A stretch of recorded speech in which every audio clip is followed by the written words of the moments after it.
आप सबको मेरा नमस्कार। और मुझे लगता है कि देश में शायद ही कोई ऐसा हो जिसका रेल से जुड़ाव ना हो।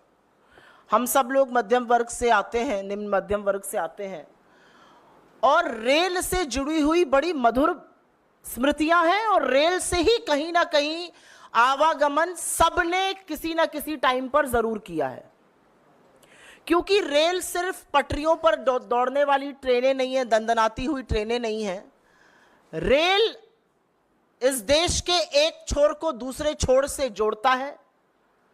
रेल हिंदुस्तान की जीवन रेखा है, और सबसे बड़ी बात है कि आवागमन का सबसे सस्ता इकोनॉमिकल साधन है, एटलीस्ट हुआ करता था। और उसी के कारण मध्यम वर्ग, निम्न मध्यम वर्ग, गरीब व्यक्ति रेल की यात्रा को प्रेफर करता है।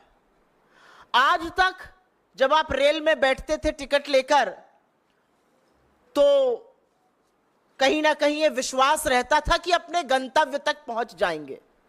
बड़े सारे स्टेशन आते थे, उसमें पूरी सब्जी खाई जाती थी, कहीं पर चाय पी जाती थी, कहीं पकौड़े समोसे खाए जाते थे, और एक ये विश्वास था कि गंतव्य तक पहुंच जाएंगे। लेकिन आज जब रेल यात्री बैठता है तो उसके मन में शंका है कि गंतव्य पर वो पहुंचेगा या उसकी अर्थी और लाश पहुंचेगी। यह कीर्तिमान नरेंद्र मोदी जी ने और उनकी सरकार ने स्थापित किया है। मैं यहां पर आपको दो तस्वीरें दिखाना चाहती हूं। यह तस्वीर ठीक एक साल पहले इसी महीने जून की है।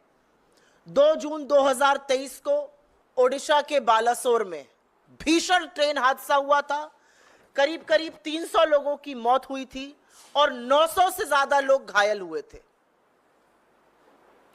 पश्चिम बंगाल में कल फिर एक ट्रेन हादसा हुआ। पटरी पर कंचनजंगा एक्सप्रेस थी, उसको पीछे से मालगाड़ी ने आके मारा। 15 लोगों की मौत और अभी तक 40 लोगों के घायल होने की खबर सामने आई है। ठीक एक साल पहले बालासोर ओडिशा में, और एक साल बाद पश्चिम बंगाल में ट्रेन हादसा होता है। क्या बदला है एक साल में? आज पूछना पड़ेगा ना कि एक साल में क्या बदला है।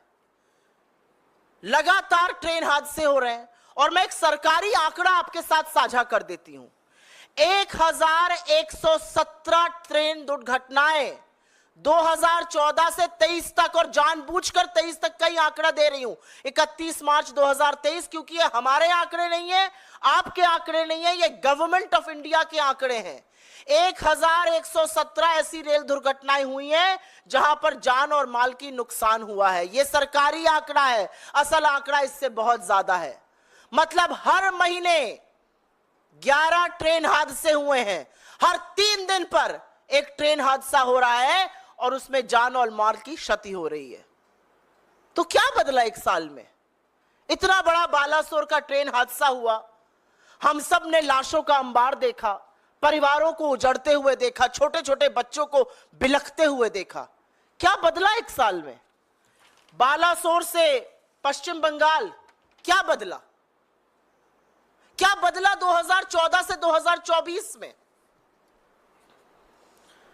मैं एक सूची पढ़ देती हूं, आपको दिखा दिया, लेकिन छोटी सी एक सूची है। 2014 में गोरखधाम एक्सप्रेस डीरेल हो जाती है, 25 लोगों की मौत होती है। इंदौर पटना एक्सप्रेस का हादसा होता है, 150 लोगों की मौत होती है। कैफियत एक्सप्रेस में 70 लोग घायल हो जाते हैं। पुरी उत्कल एक्सप्रेस में 30 लोगों की मौत हो जाती है। बीकानेर गुवाहाटी एक्सप्रेस में 36 से ज्यादा लोग गंभीर रूप से घायल होते हैं, 10 लोगों की मौत होती है। बालासोर मैंने आपको बताया, लगभग 300 लोगों की मौत और 900 से ज्यादा लोग घायल, और कल 15 लोगों की मौत और 40 लोग घायल। और ये मैंने सिर्फ कुछ आंकड़े बताए। 1117 ऐसे हादसे हुए हैं। तो जिम्मेदारी किसकी है? जवाबदेही किसकी है? इस देश में हमने वो भी मंत्री देखे हैं, अगर उनके डिपार्टमेंट में अगर रेल मंत्री रहते हुए ऐसे हादसे हुए हैं, तो उन्होंने अपने पद से नैतिक जिम्मेदारी लेते हुए इस्तीफा दिया है। फिर वो लाल बहादुर शास्त्री जी हो, नीतीश कुमार रहे हो, माधवराव सिंधिया रहे हो, ममता बनर्जी रही हो, मधु दंडवते रहे हो, जॉर्ज फर्नांडिस रहे हो, सब लोगों ने नैतिक जिम्मेदारी लेते हुए इस्तीफा दिया है। लेकिन आज हिंदुस्तान का रेल मंत्री रील मंत्री बना हुआ है। नैतिक जिम्मेदारी छोड़ दीजिए, आज भी हादसे के वक्त रील कैसे अच्छी बनेगी उस पर चर्चा हो रही है। बालासोर के वक्त अश्विनी वैष्णव जी वहां पर आए, डाइव कर रहे थे, किसी के नीचे घुसकर झांक रहे थे, ट्रेन के नीचे घुसकर 2-4 टेसू बहा रहे थे। क्या किया आपने रेल को सुरक्षित करने के लिए?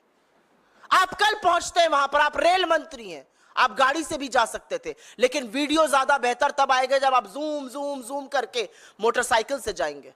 अच्छा वीडियो आ गया सामने, रील बना लिया आपने। अब आप बताइए, आपने 1 साल से इस देश में रेल को सुरक्षित करने के लिए क्या काम किया? उस रेल को सुरक्षित करने के लिए जिसमें इस देश का युवा, जिसमें किसान, जिसमें मजदूर, जिसमें मध्यम वर्ग अपने परिवारों के साथ चलता है, उसको सुरक्षित करने का क्या काम किया? लोगों के मन की आशंका कि भैया हम पहुंचेंगे या हमारी लाश पहुंचेगी, उसको दूर करने का क्या काम किया? कवच समझा रहे थे, अभी आपको मैंने दिखाया कुछ दिनों पहले। कवच प्रणाली आई है।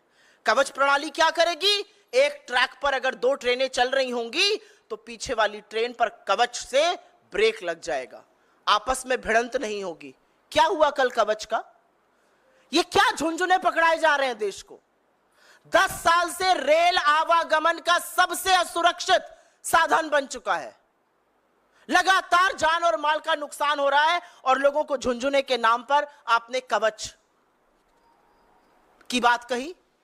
और ये क्यों हो रहा है? क्या एकदम से रेल फेल हो गई है? ये इसलिए हो रहा है क्योंकि नरेंद्र मोदी की सरकार और उनके मंत्री उदासीन हैं, अकर्मण्य हैं। उनको फर्क नहीं पड़ता कि गरीब गुर्बत में रहते हुए लोग, यंग लोग जो गाजर मूली की तरह भरकर रेल में आज जाने को मजबूर है, वो मर जाए, उनको फर्क नहीं पड़ता है। इसलिए ऐसा हो रहा है।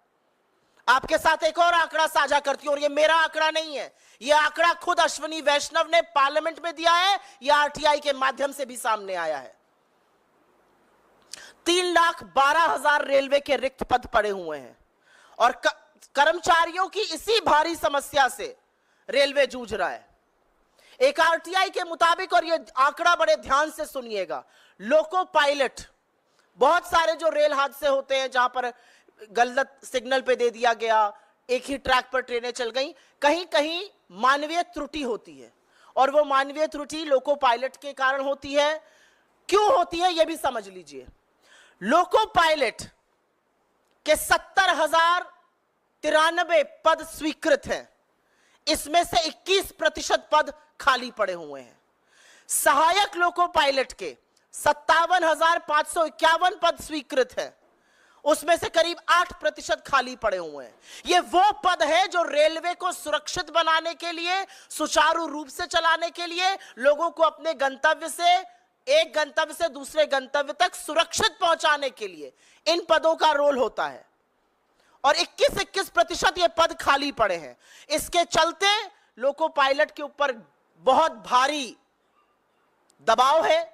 12-12, 14-14 घंटे वो काम कर रहे हैं और इस तरह की त्रुटियां हो रही हैं।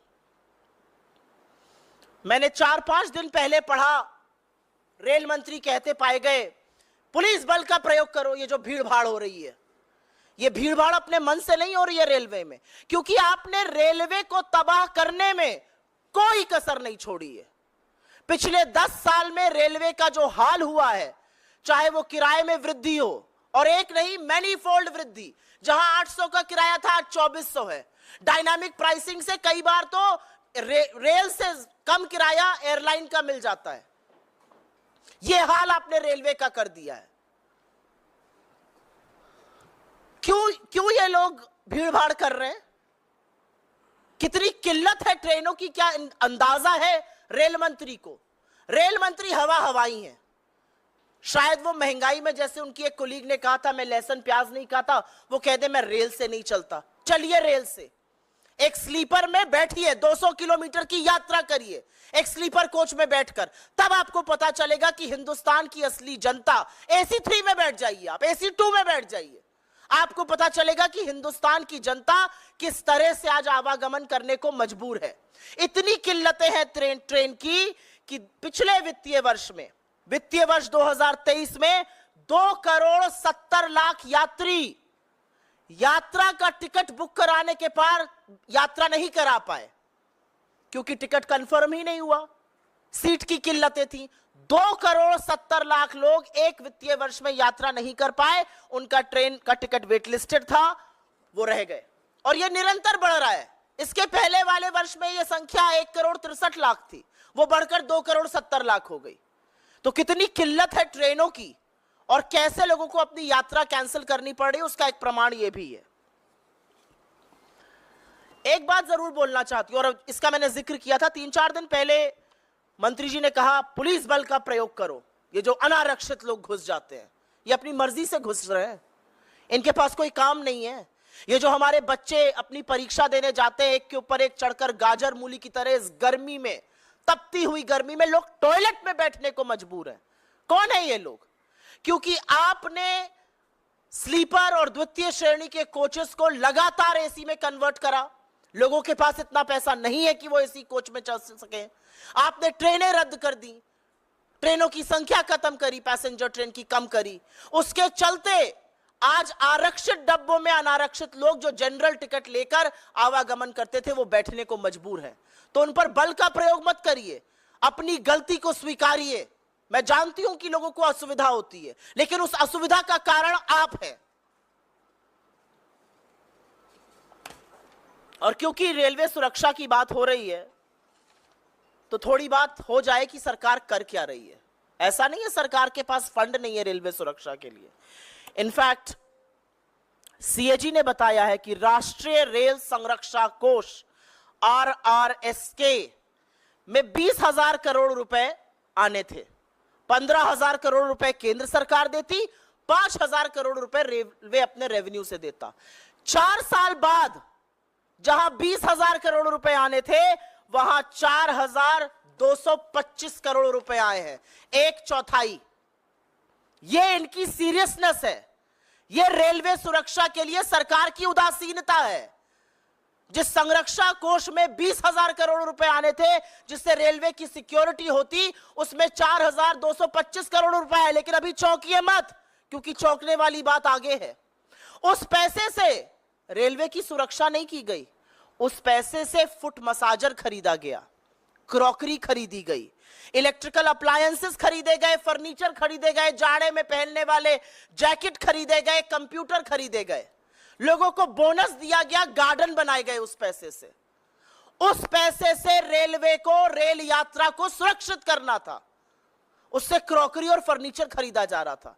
ये हम नहीं कह रहे हैं, ये सीएजी की रिपोर्ट धज्जियां खोल रही है, धज्जियां उड़ा रही है भारतीय रेल और नरेंद्र मोदी की सरकार की, ऐसे मंत्रियों की जिन्होंने शायद रेलवे में कभी सफर ही नहीं किया। अगर सफर करते तो समझते लोगों को क्या झेलना पड़ रहा है।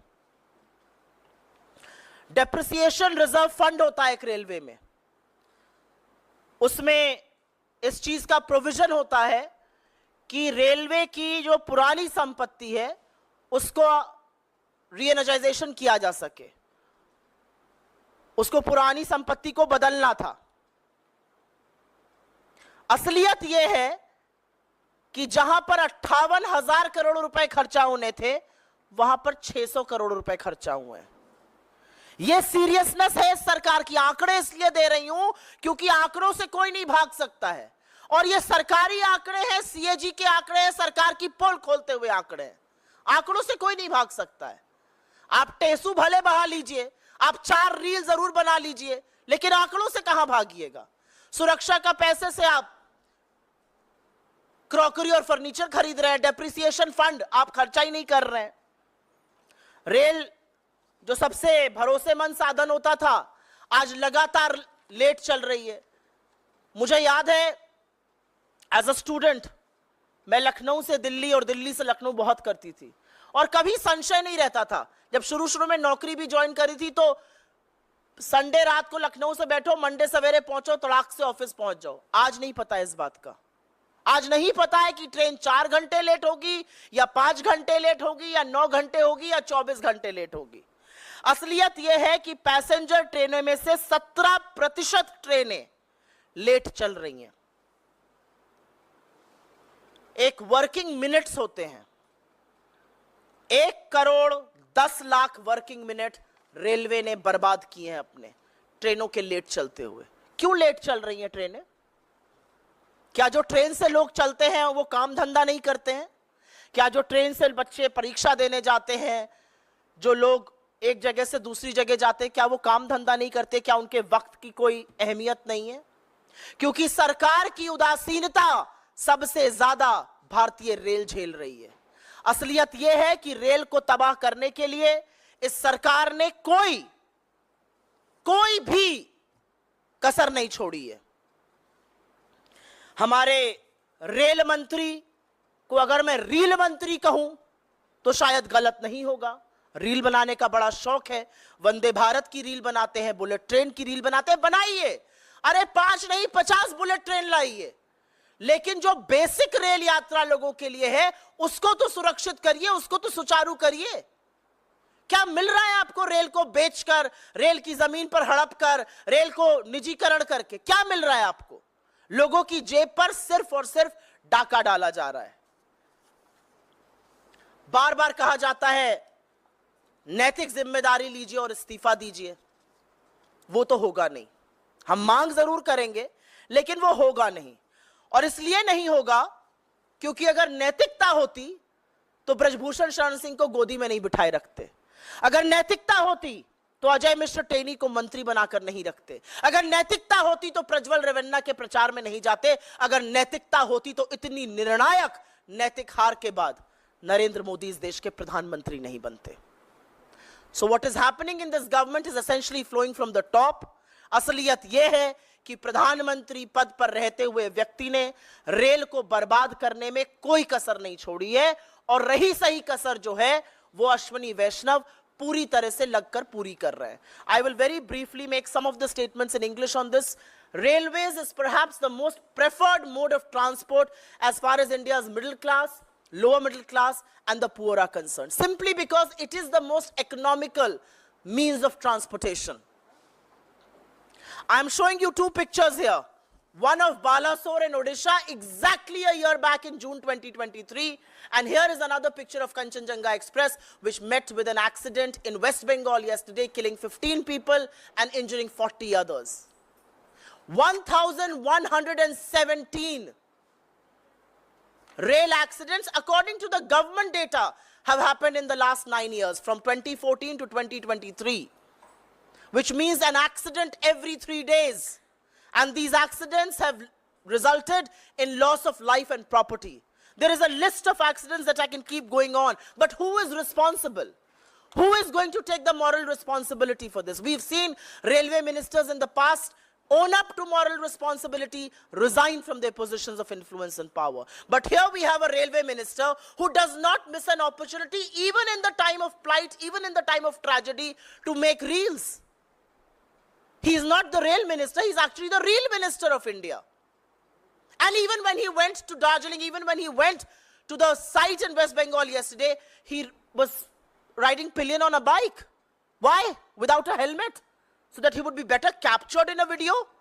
Is that what your priority is? Because quite frankly, the Kavach protection scheme that you spoke about has completely failed this country and has failed the Indian Railways. What explains the 3,12,000 vacancies in the Indian Railways? What explains the 21% vacant positions for loco pilots? People responsible to run the railways safely. And it is because there are human errors, tragedies and accidents like this happen. They are made to work extra hours, sometimes 12, 14, 16 hours a day. How do you expect railways to be safe? The reality also is that funds that were earmarked for the safety of Indian Railways, the Railway Rail Sanraksha Kosh, was earmarked with 20,000 crore worth of funds. 15,000 crore will come from the central government, 5,000 from Railways internal accruals and revenues. They have been able to amass only 4,225 crores, and the reality is even that money has been spent on procuring crockery and